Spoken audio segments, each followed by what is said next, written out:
Okay, so let's begin. So, Alrighty. alrighty. So, what I wanted to tell you is that in general, okay, there are many traditions. Okay, first thing you need to understand that there are many traditions. Many means many. Okay. Okay, so before the death of the Buddha, okay, his parinibban. So it was more to do with what Gautama taught. Okay, so when we say Buddha, we are referring mostly to Gautama Buddha. Okay, then you have Kassapa who took over from Buddha, and after Kassapa, before Buddha died, Sariputta had died, Moggallana had died. So then the first Buddhist council happened. In that, they nominated who should be leading the Sangha. So Kassapa was leading the Sangha, Purana Kassapa. Okay, and after him, many people came and they used to do what was to be done. So it was going on well.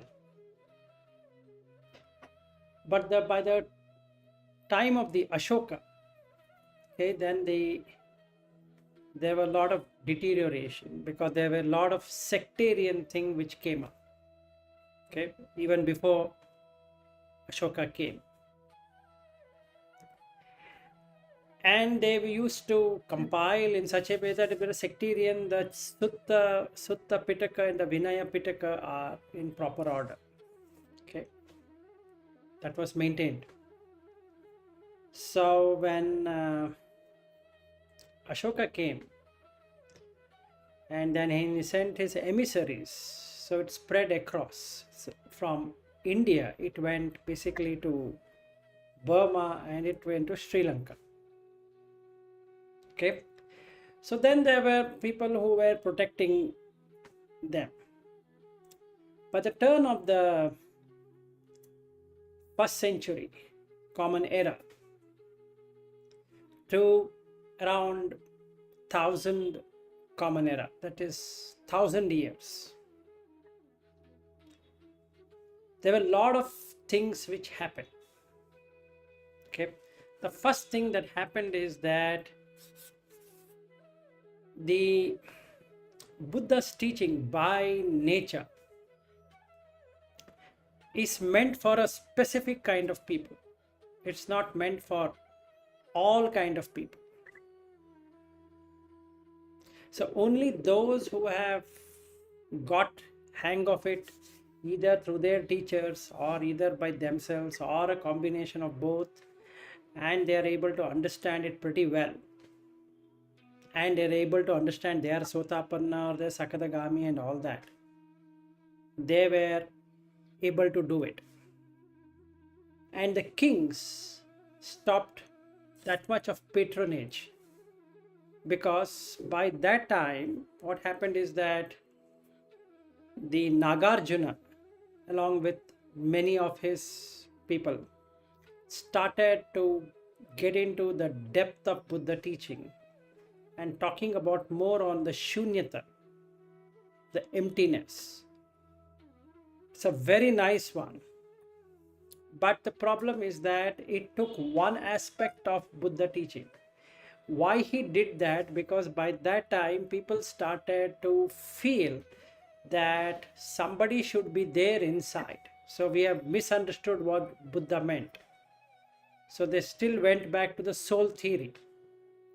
So he wanted to say that it's empty to the core. Okay. But when he tried doing it, he encountered a lot of challenges. Some of the good things happened and some of the bad things also happened because the people were not able to understand. But were able to appreciate that everyone has the Buddha nature in him. So he can turn out to be a Buddha pretty soon. Meaning, when we say bodhisattva, it means that one who can understand the Four Noble Truths. So everyone has an ability to understand the Four Noble Truths. right? That's what is the meaning. But it was taken in a different context. So by the time Nagarjuna and Atisha, then Vasubandhu, and many other sages who were doing a lot of good things, also it started going into other countries like China and Japan, especially China. So the whole thing got reinterpreted, redocumented from Sanskrit into Chinese, called as Chinese Agama. Okay. So then it was going on well, and the Tibetan king then contacted the Vikramshila University as well as the Takshashila University, Gandhara, that is now in Afghanistan, and the Takshashila, which is in Pakistan, and Nalanda, which is in India, to help to exorcise the beings which are troubling the human form in the Tibetan region. And these people knew the mastery of taking the spirits and making them work for what they should be doing rather than harming. So there was a person called Padmasambhava who is named as Guru Rinpoche in the Tibetan tradition. So he did a lot of things. So he is recognized as a Buddha, not the Gautama Buddha. So he is called as Sakyamuni Buddha. Gautama is called Sakyamuni Buddha or Shakyamuni Buddha. And then Padmasambhava is with his 8 manifestations which he showed. So he is treated as the Buddha. Okay. Then he explained about the different realms, and then his famous book, which is known in the West as called as Tibetan Book of Dying. So the Bardo and so many things come into. It's a very interesting thing to know. Right. So now this took a tantric term. Tantra means method. So you apply a method which will take the energy and transform that through the matter. So matter and energy coming together creates a power. So you can harness that power. Okay. So Tibetan Buddhism is known for that. Through mandala, through chanting, through rituals, through all of that. Okay, now where does this fit in? Where does this Vajrayana fits in? It is part of Mahayana, but it is a separate one called as Vajrayana. Vajra means is actually diamond, and yana is a vehicle. So it's a diamond vehicle. It can cut through immediately and give you the experience of Nibbana without waiting. So you don't have to go through the structured way of the Buddha teaching. You don't have to do many things of what Mahayana was doing. Then this is a very effective way of getting into the Bodhisattva. So they call it as a Bodhichitta. The chitta, the mind, has a Bodhi already. It's ready. Only thing is it is filled with impurities. You remove the impurities and that's it. So every tradition talks about the same thing. You remove the impurities and you are there. You remove the impurities, you are there. You remove the impurities, you are there. Now what we are trying to do is to remove the impurities only. Not that we are trying to remove the mind. We are trying to remove the impurities from the mind. So this is another tool, and Mahayana is another tool, and Theravada is another tool. If you were to call it as a tools you could use. Now you might land up in confusion. Which tool is better? Right? If you want to go by the tool which you can work all by yourself without a need of a specific teacher, then you have to go by Theravada.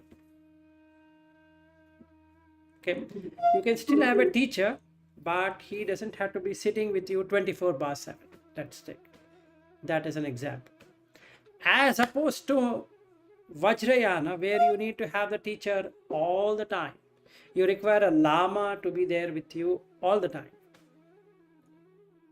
And you have to serve the teacher, and the teacher will teach you. The first is going to teach you a long time about Samatha, then he will teach you about Vipassana from the way of Tibetan Buddhism, which you might not agree from the Theravada perspective. You will say that no, this is not there in the sutta. They care a damn about sutta. They care about what the Tibetan Lama has been explained. Right? So, Matt, it is not about why should I get confused or what I should not get confused.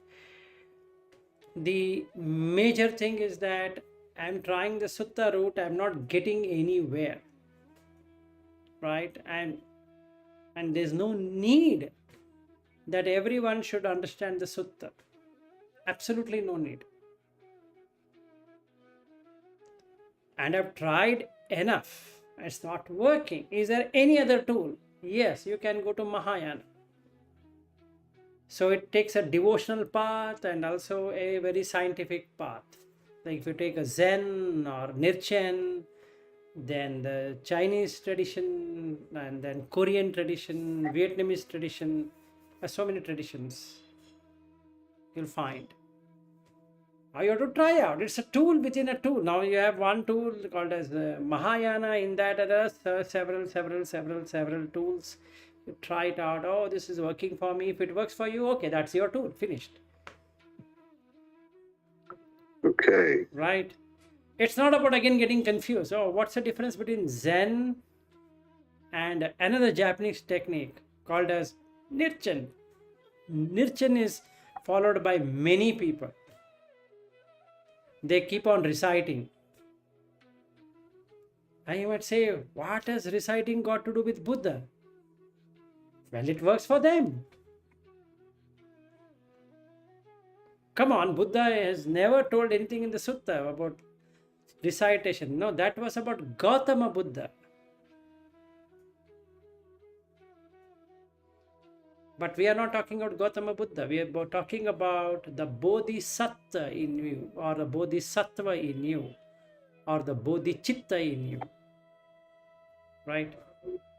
When it comes to Mahayana versus Theravada, Theravada believes that you need to be guided and you work for your own salvation. In the Mahayana tradition, whether you take Vajrayana or all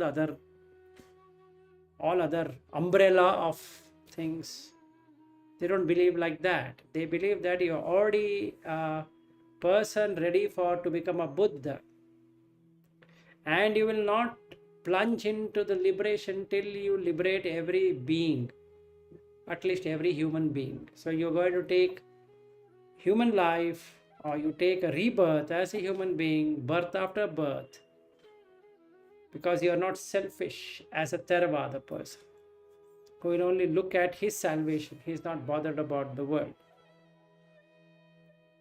That's a huge difference between a Theravada and a Mahayana. Actually, it was called earlier as a Hinayana, inferior vehicle, because that is a small one. You working for yourself is a selfish and a very small one. So when compared to Mahayana, just taking the entire population and is so compassionate to every human form that he wants them also to come to that level, because they all are bodhicitta, meaning they have the ability to understand the Four Noble Truths in a complete sense. So they are able to come out of suffering. Only thing is that they don't know how. So my job is to become a human being again and again to teach them the Dhamma.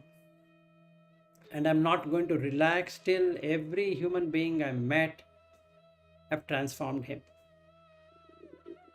Okay? Sounds fictitious, sounds exorbitant, sounds in different way, but that's the aspect of Mahayana. So when it comes to the Tibetan life, a Tibetan has different gods, different goddesses. Most of them are the Hindu gods who have been taken and merged with Buddha.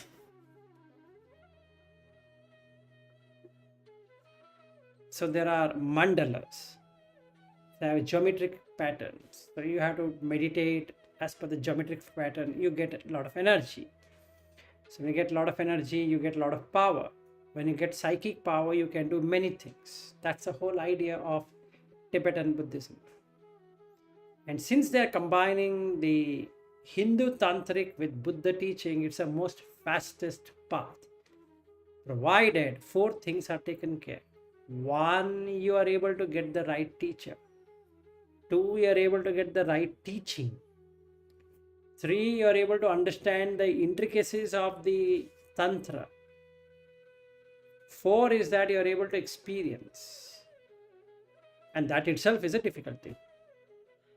So if you really see from a far range, all are same. This is also showing you water in the desert. Mahayana also is showing you water in the desert when there is no water in the desert, basically, right? It's a mirage. And Buddha says, don't run towards the desert in search of oasis. It's a fake thing. Fake? No, not in that sense. Fake in the sense of the perception, what you carry, that, oh, there is something out there. That's not required. So you need to be convinced whether you are able to get that experience from the Buddha teaching. If yes, forget Mahayana, forget Vajrayana. If after giving the entire try, you are not getting it. Now I'll come into the Theravada tradition. There are 3 basic traditions. One is a Burmese tradition, one is a Thai tradition, and one is a Sri Lankan tradition. Again, in Theravada, there are 3 traditions. If you take the most important ones in Theravada, Indian also comes, but it's not as pronounced, so we'll leave the Indian tradition aside. It's basically, when we talk about Theravada countries, there's Sri Lanka, Burma, and Thailand. And they 3 follow 3 separate methods. So if you were to go to Sri Lanka, they would not really get into the jhana, the meditative absorptions. They go by the analysis of the sutta or the discourses. So they keep on giving discourses. So if you go to any YouTube channel, you'll find a discourse done in Sri Lanka. You'll not find any video or any audio or anything which will talk about how to enter into jhana. You won't find, because that's not their tradition. However, if you go to a Burmese tradition, they only talk about getting into the vipassana and samatha, vipassana, samatha. So you will find Lady Sayadaw, then you will find Ubakin, then you will find Pa-Ok tradition, then you find Goenka, SN Goenka's vipassana method, and all of that you'll find in the Burmese tradition. They are not wrong either, and Sri Lankans are not wrong either. It's a different perspective. Now, those people who don't want to sit and do jhana can get into the Sri Lankan tradition, and those people who would love to get into jhanas, they can follow the Burmese tradition. Simple.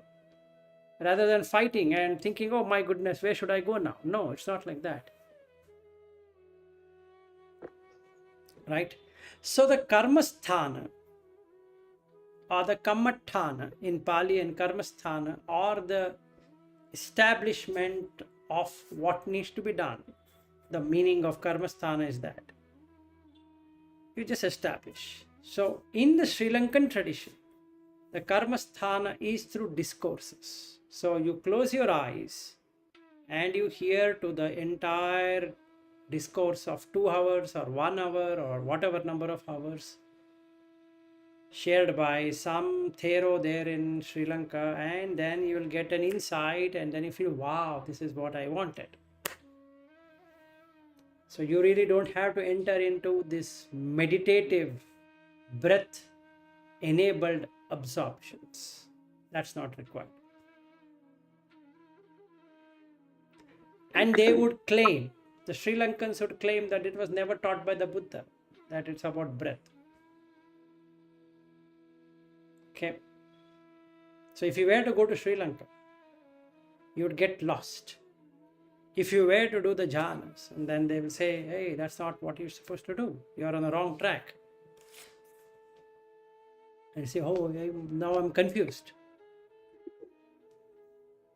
All along I thought Buddha talked about jhana, and they say, yeah, it is there, but it is not the main thing. Wow, I didn't know that. Now that you know it, don't do it. Oh shucks, I want to do it. Then don't come to Sri Lanka. Right? Now I go to Burma. And if I go to Burma, the Burmese tradition is all about Vipassana. So there are 10-day retreats and 20-day retreats and 30 days retreats and 60 days retreats and 100-day retreats and 200 days retreats and like that. And it's like a shopping center of Vipassana. So you can go here, you can go there, you can go there. Whomever you think you want to follow, you can go there. And they will teach you how to meditate. Then if you're from a school of thought which says that, no, I don't think so, the sutta talks about like that, they say, okay, don't come to Burma. Because if you come here, we are going to teach you this. Because this is the way, this is the practice. Not just hearing to lectures. That's not going to work. It's only theory. Where's a technique? What's the technique are you following? Now I'm even more confused when I land up in Burma. Because the Sri Lankans didn't give me any technique.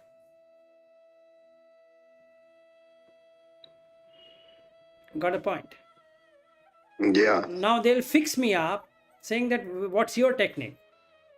And I say, I read the sutta. They say that doesn't help you. How do you calm the senses? Well, by listening to the sutta. No. Oh my God. Then what I should do? Drop that. Join us, we'll teach you. Then I feel Burma is not okay, Sri Lanka is not okay. Then I land in Bangkok. And I go to Thai tradition. It's a forest tradition. It's different. And what do? There are different things. Same thing in a different way. It's an Ajahn technique.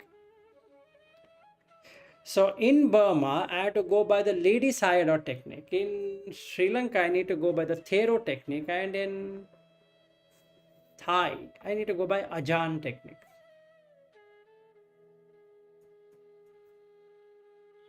What about the Buddha technique?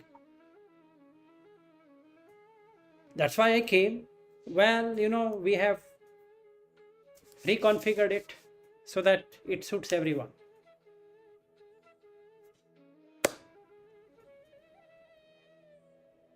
I'm even more confused. I flew to Bangkok, couldn't get it. I went to Burma, didn't get it. And came to Sri Lanka, didn't get it. I don't know, should I jump into the Pacific Ocean or to the Atlantic Ocean or to the Indian Ocean? Which ocean I should now jump? Right?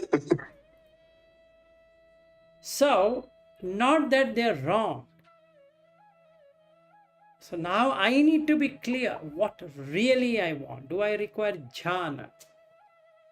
That's my path. I've convinced myself. Not that somebody told me. I have myself understood through sutta, and I feel when I get into the absorptions, I find peace. That's exactly what I want. So why don't I fly to Burma? Or while in the States, why don't you go to the some Vipassana center and do a 10-day retreat or a 20-day retreat? Helps. Right? Makes sense.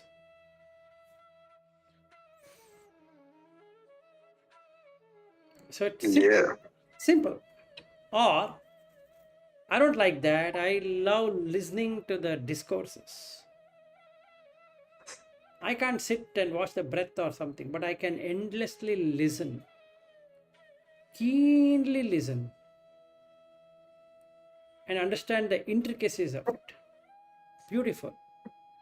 Then follow the Sri Lankan method. You'll have a mixture of the Anapanasati, not through breath, through the Sutta. So you go into tranquility and you also investigate. So you get Samatha and Vipassana. Sounds good to me.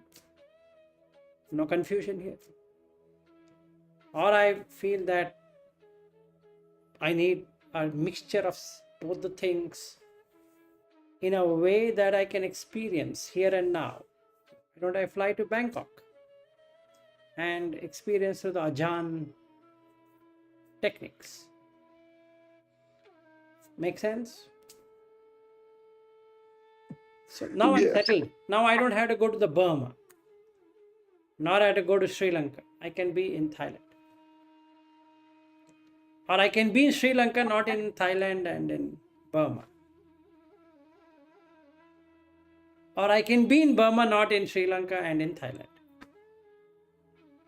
But if I mix the drink, it's going to be horrible drink.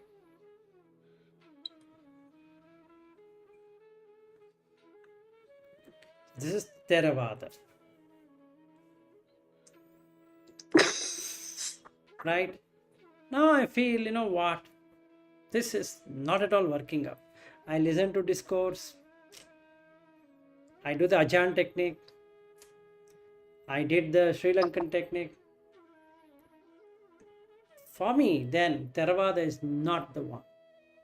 Need to jump into Mahayana. Maybe Zen, Nirchen, Chinese, whatever that is, Korean, Taiwanese, whatever. Nothing wrong, because this is not going to work for me anyway. For my mentality, this damn thing doesn't work. So I can't take that tool and say that it will work one day. No, it's not going to work. Throw the tool, take another tool. Don't waste time, take another tool. And you'll find a teacher who is going to teach you. Either you can fly there or you sit in US or wherever you want to sit, and then you'll find a person. Start from there. Because that tool you tried, it's not working for you. So there's no point in fooling yourself. One day it will work. No one day business. You tried, successfully failed, throw it out. Done. Now I come here. Something will click. Take that. Nothing wrong. It's working. You're getting some experience. That's it. No, I tried all the Mahayana, I don't know, Zen, crazy thing. I don't know what they do in life, and I don't like any one of these Asian traditions. Okay, how about Tibetan tradition for a change? I can learn from Dalai Lama. He is alive, so 14th Dalai Lama. So whenever he comes to US, I will somehow get a chance to talk to him, and I want to learn. Why not? It might work. It had worked for a lot of Hollywood actors. Why it shouldn't act? Why it shouldn't help me? It should help me. Right? Jim Carrey, he totally transformed himself. Stevie Jobs, he transformed. Then Richard Gere, he transformed. Julia Roberts, and to name few more people. They know they're working, it's instantaneous. They didn't have any idea, they are charged up to whatever level they are in, but it's working. So they didn't have to go through the precept route and this route and that route and so many simple steps of Dalai Lama. It worked. Right? There is a huge fan following for Dalai Lama. Huge. Yeah. Right? And he is a living God. So why don't I ask the living God what I should do? And he will teach me. Right? And he is like a Buddha.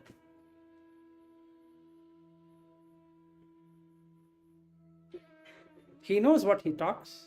He doesn't talk nonsense. He does it too well. So why shouldn't I do that? I do that if everything else has failed to be. So it is up to me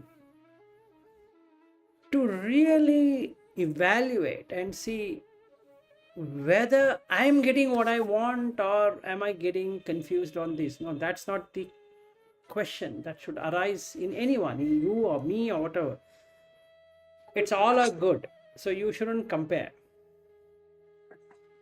All are good in their own right. Let's grant them. Right? What is that is working out for me? If the Sri Lankan tradition is working for me and that's it, over. They can be even better than Sri Lankan tradition. I don't care because this is working for me. It's a working model versus the imagined model, right?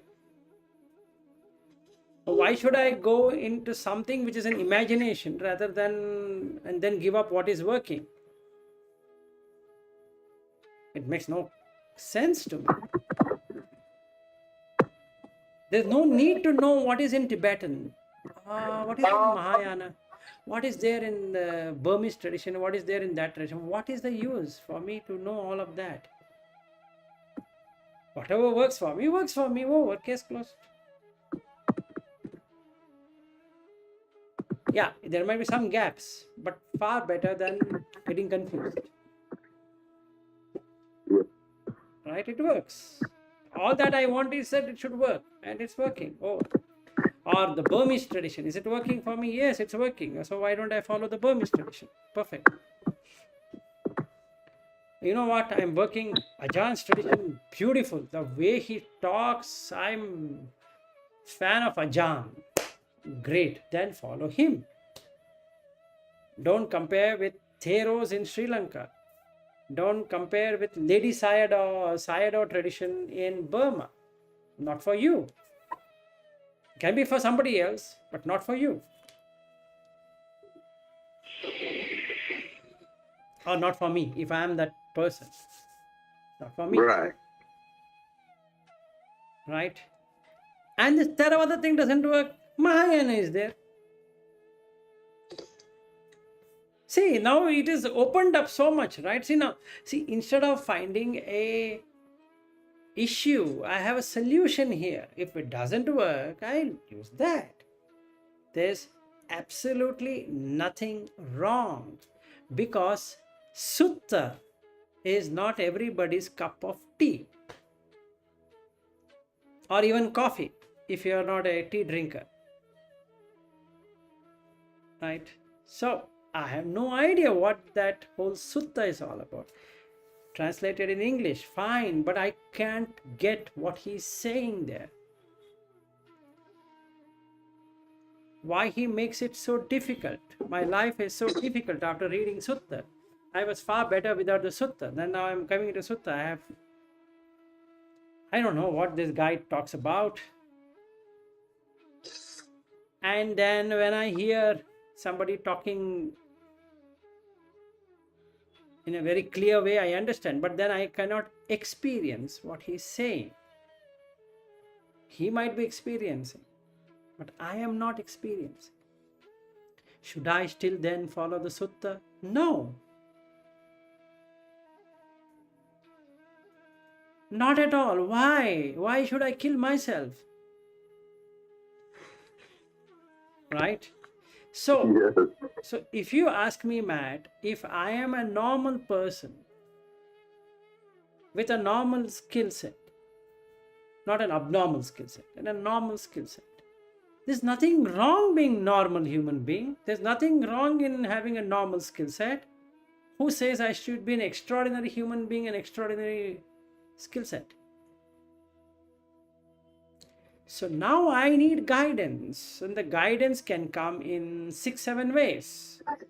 One, it can come through the Theravada tradition as a Sri Lankan or as a as a Burmese or a Thai or an Indian or whatever that Theravada world. Then I come into the Chinese and the Japanese and Korean and all those traditions which have come from India, but then they have got different discussions and different ways of looking at it, which might be very beneficial. So why not go into that? Why? There's something called Pure Land Buddhism, Suddhavasa in Pali. So in the translated in English is Pure Land Buddhism. So you will be going into the Pure Land, which is nothing but Anagami. So then you have the Diamond Sutra, which will exactly teach you how to get in that place. And in Sanskrit, it's called Prajna Paramita Sutra, which is good. I don't want to be reborn as a human being. I didn't say that I need to get liberated. Sorry, that's not my interest. I don't want to be born as a human being, ever. Right? My end goal is to be reborn in the Brahma realm of existence. There's absolutely nothing wrong with that approach. So first I need to set a goal for myself. Have I put a goal? I have not even put a goal, and forget about that then. What's my goal? I should know for myself whether I have become a Sotapanna or a stream entry or not. If that itself I don't know, there's no point. What's the point then? I cannot be asking every Tom, Dick and Harry, hey, tell me one thing, am I Sotapanna? And he says, yeah, wait a sec, let me think. I think you should be by now, but I'm not too sure about it. Come on, I didn't ask you to say whether you're too sure or not too sure. I asked you for a reason because I already know I'm a Sotapanna. I'm finding out whether you can find out. He says, I don't have that ability. So now what I should do? Because without being a Sotapanna, if that were to be my death, I can be reborn in the apayas or in the danger. So I need to know a tradition, a technique, a method which can 100% assure me that I will not be born in the lower realm of existence. So if Mahayana is going to give me that, why not? If Theravada is going to give that, why not? If Vajrayana is going to give me that, why not? That's the one thing I want to do. Okay, done. It doesn't matter. Or even non-dual, a Hindu way, Advaita, that also gives you the same thing. Why not? Because that's my goal.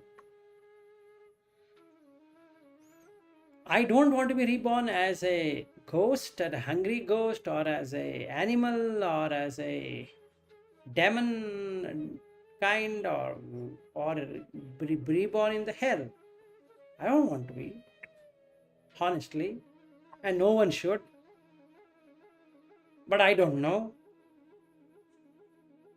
So any one of these traditions which can give me that, beautiful. At least I will not go to hell. You see the fun. I'm 100% sure. And I'm not going to be reborn as an animal. I'm 100% sure. I'm not going to be a hungry ghost. I'm 100% sure. And I'm not going to get into the asura, meaning one who has a demonic quality, doesn't know what he should be doing. I'll not be born in that either. Wow, I've gained what I should be gaining. That's sufficient for me, actually. So, if you ask my opinion, my goal shouldn't be the arhat. My goal should be first sotapanna.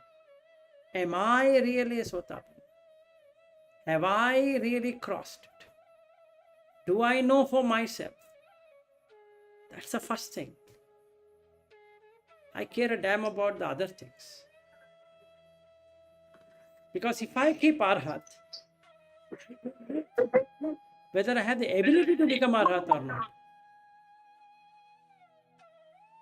So let me start small and achieve it. See, if I keep the sotapanna, then I have many tools to try. You see this fun? Becomes easy for me now. There is no rush for me to become an arhat in this life and I want to end the journey and all that. It's fine. But do I have that ability to do so? I don't know. So why don't I know? So let me dream small, achieve big, rather than dreaming big, achieving small.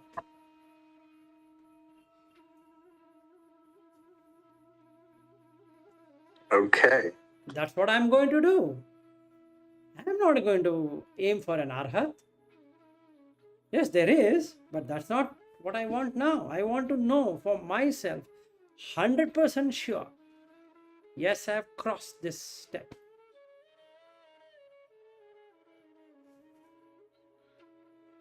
Right now, I have various tools to try, hundreds of tools. Beautiful. If I keep arhat, now the confusion starts. Which one should I follow? Now the tools are too less. And then I have to go by the sutta and have no idea who is going to teach me that. Sincerely.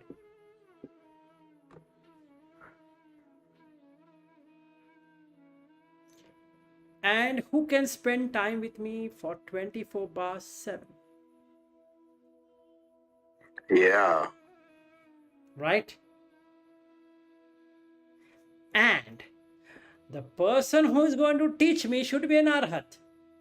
And how do I know he is an arhat?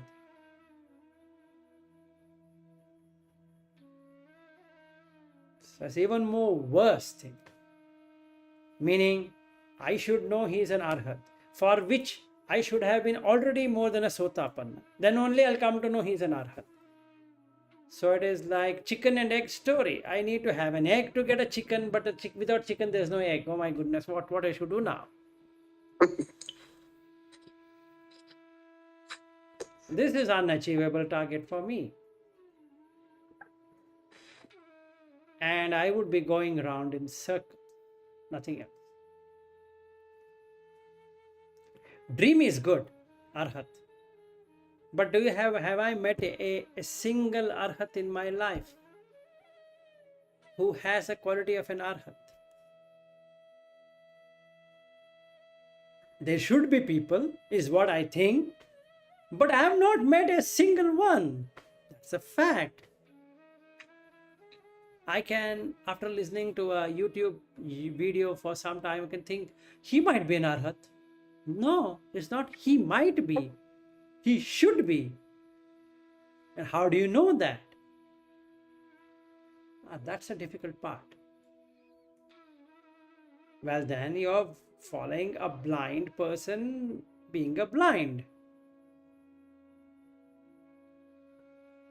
Because if you don't know whom you're following, then there's no use in following that person. You're killing yourself. Right? So let Yeah. me put my dream very small. I need to be a Sotapanna, or I need to be a Sakadagami. Knowing very well that I am a Sotapanna, I would now like to find a teacher who can teach me how to be a Sakadagami. I don't want him to teach me Anagami. That's not my concern. If he is already a Sakadagami, he can teach me how to become a Sakadagami. That is sufficient for me.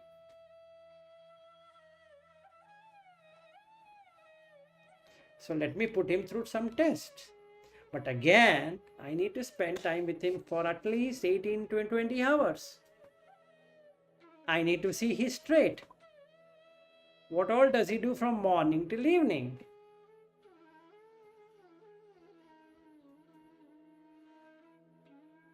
Right? If not, again, what's the use?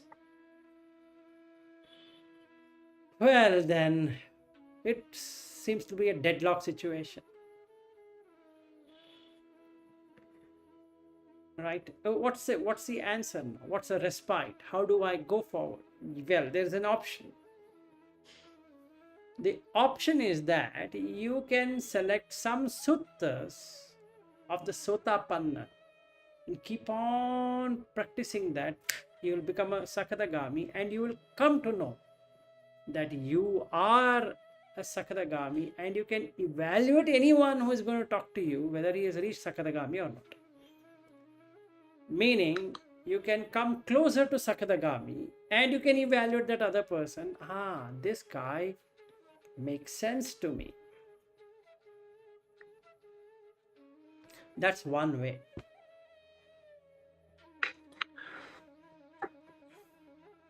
So to use the sutta about the Sakadagami? No, there are no suttas on Sakadagami. There are suttas on Anagami. There are suttas on Sotapanna. So if you practice a lot of suttas which are Sotapanna related, and you will come to know that your sensuality or the thirst for sensual inputs is reduced, and you know that your irritation has reduced. It means that you are a Sakadagami or closer to Sakadagami. Then you can evaluate the person who is talking to you, claiming to be above a Sakadagami, and you can give him a test and say, hey, what you would do in this situation. And based upon his voice and eyes, these are the two important things every person should learn: to watch the eyes of the person and the voice of the person. If the voice is irritating, that means that person has not got anywhere. If the voice is soothing, when you listen to him, the time just flies. And you feel that listening to him or her makes tremendous sense, and you get that insights from his talks. That means he's at least more than a Sotapanna, right? So that gives you confidence, Okay. right? And then he doesn't get irritated by your questions. He's very comforting. He gives you various examples, he'll give you various scenarios, and he can share his experience with you. He doesn't hide anything. That trait shows that he's at least a Sakadagami, because you're following him to become a Sakadagami. If that fellow doesn't know, then what he can guide you, right? So at least you know, he's definitely more than a Sotapanna, but he would be a Sakadagami or becoming a Sakadagami like me, fair. Let me stick to him. That gives me confidence, because I don't want to waste my time with that person if he is not even a Sakadagami. Because I'm not here to do time pass with him. I'm here to learn from him of whatever he does. And I would like to practice like him.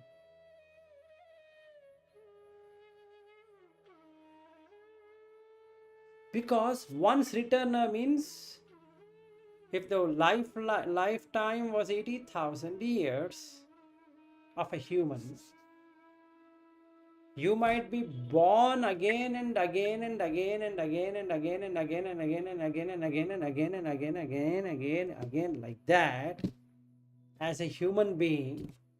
At the end, you will not be born. That's what it means. So it's not like you're just after this body dies, you're only coming back one more time. No. No, that's not what it is. Okay. Matt, it is like this. When we all started, whenever we started, we have lived our lives for millions of years as one single life stream.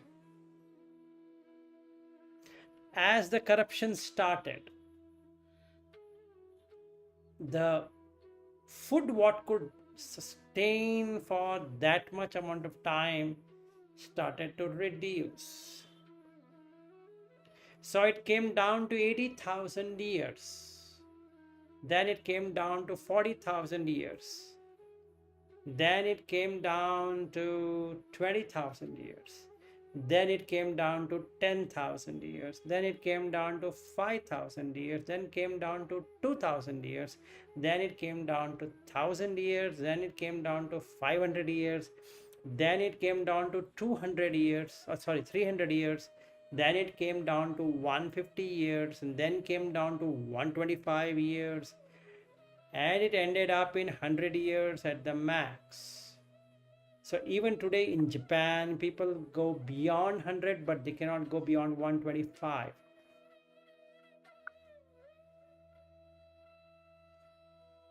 Okay, that means the food they are eating can only sustain their life for 125 years max. That's a full term of you in that body. Now, if you were to be remaining as a human being for 80,000 years, you have to be born at least 792 times to complete that.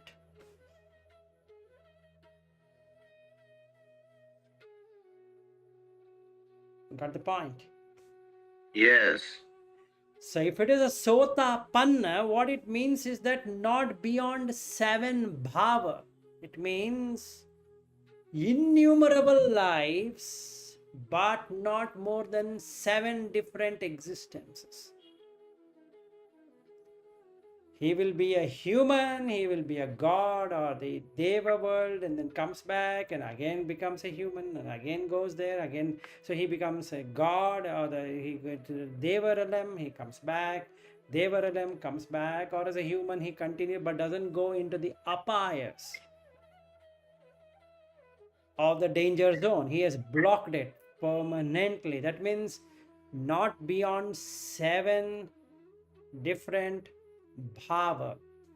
He doesn't become more than 7. But in those 7, he can have innumerable deaths.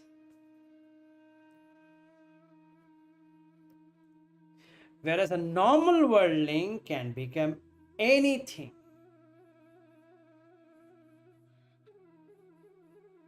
So when compared to that, a Sotapanna at least has 7. And compared to Sotapanna, Sakadagami has only 1 more. And compared to Sakadagami, Anagami has nothing to come here in the womb. Right? That's a motivation. Right? So I'm not talking about how to end the journey. because I myself have not ended. So I can't teach someone saying that how to end the journey. Right? So my practice 24/7 should be to not come back. Simple. That means I should have known that I have completed the Sotapanna state for myself. No matter somebody says to me or not, it's my life. It's my life. That's truth. Then how do I know I'm a Sotapanna? There are so many things changes. I know. How do I know I'm a Sakadagami? Many more things changes. How do I know I'm Anagami? Oh my goodness, that changes a lot of things. That's sufficient for me. For now. That's a good target to achieve. I don't want to get into any other thing. This is sufficient for me. That's my target. I'm not targeting Arhat presently. Yes, I am working out. That's separate. But if you ask me, Vilas, what's your take on this? I will say, I want to get into Anagami for myself, knowing very well I have become an Anagami.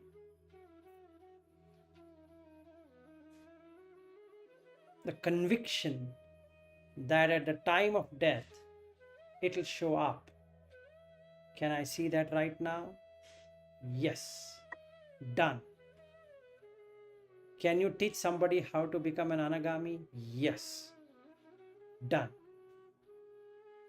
Can you teach somebody how to become an Arhat? No. Why? Because I am not an Arhat.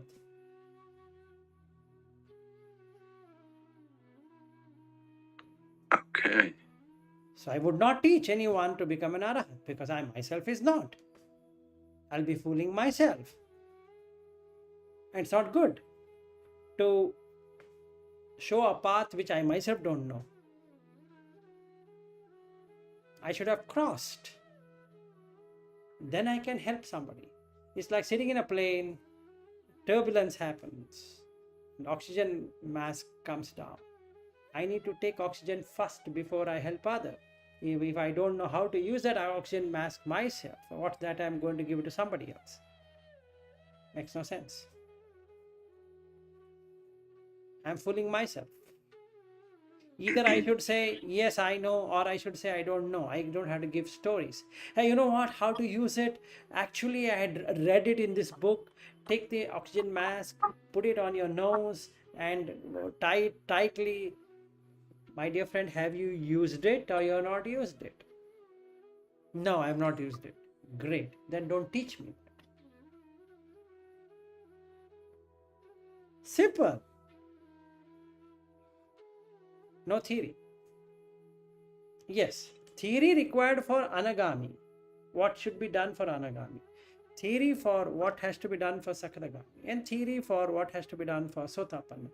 Practical about Sotapanna, practical about Sakadagami, practical about Anagami. Simple. Let's keep it simple.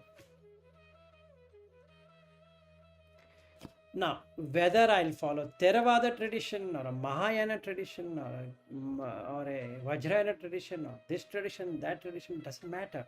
As long as it covers Sotapanna, Sakadagami, Anagami, it doesn't matter. Because none of this tradition talks about Arhat. That's for sure.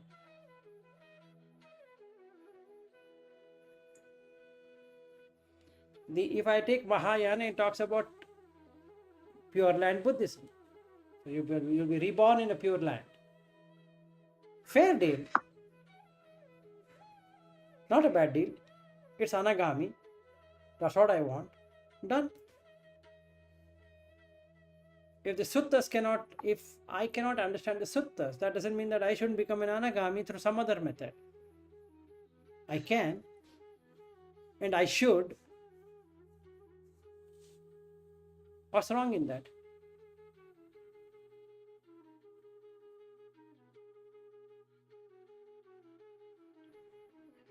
Right? Yeah. So why I should shy away and saying that no, that's not. Forget that. I need the oxygen cylinder. Whatever it is called as in the outer cover, it talks about so many things. This is from so and so company, and it's a purely American, only American oxygen cylinder. I don't care. It's only American or only Swiss make or only Finnish make or only Indian make, only Chinese make, only Japanese make or whatever make. As long as it has oxygen, it doesn't matter to me.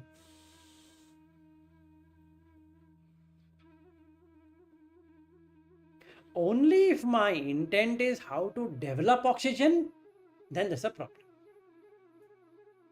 I am a consumer. I would like to consume oxygen. I am not here to develop oxygen or research on oxygen.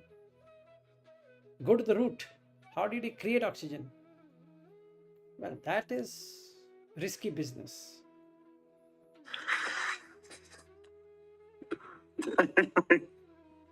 I don't know. I don't know whether somebody will teach me that or not. So why suffer? Rather, I will buy an oxygen cylinder and get rid of non-oxygen.